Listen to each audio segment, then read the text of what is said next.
ជាមនុស្សឯកាគ្មានអ្នកណាយល់ចិត្តគ្នាបានចូលក្នុងជីវិតតែមិនបានចូលទៅក្នុងបេះដូងអារម្មណ៍គ្មាននឹងមានតែអ្នកទុកចោល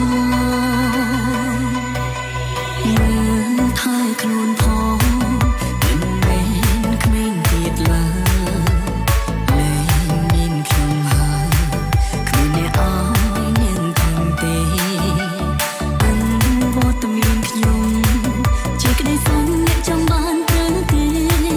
ដល់ពេលអ្នកសំបាយហើយធ្វើទៅតាមចិត្តទៅ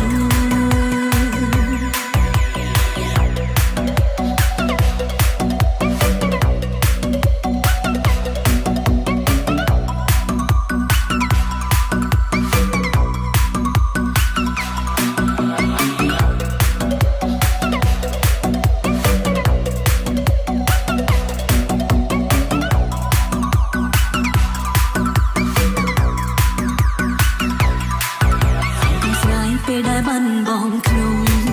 សូមគំរំពេលដែលខ្ញុំចាកចេញគុំសូមត្រង់ស្រីហើយខ្ញុំមកវិញពេលខ្ញុំមិនដើរខ្ញុំរងនេះពេលខ្ញុំម្នាក់អាយ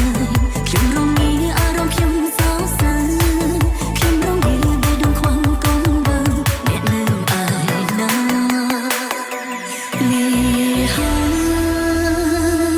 ខ្ញុំលីហាមិនអងនៅខាងមុខទេលីហើយខ្ញុំលីហើយមិនអងនៅខាងមុខទេ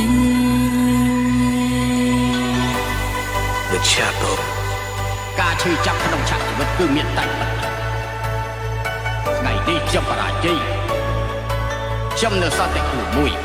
ខ្ញុំអត់ប្រយោជន៍ហើយក៏អត់សុខដែរប៉ុន្តែលោកត្រូវស្ដាប់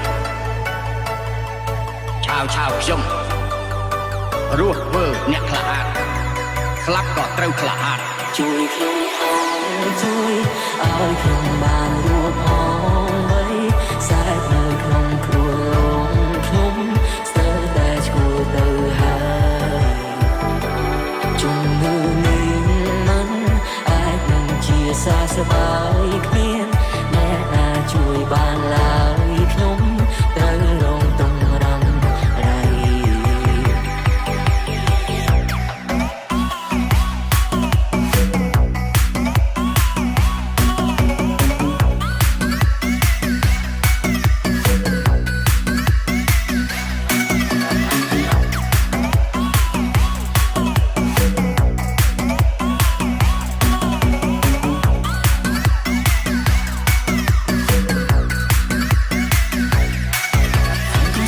ពេលដែលបានបងខ្ញុំ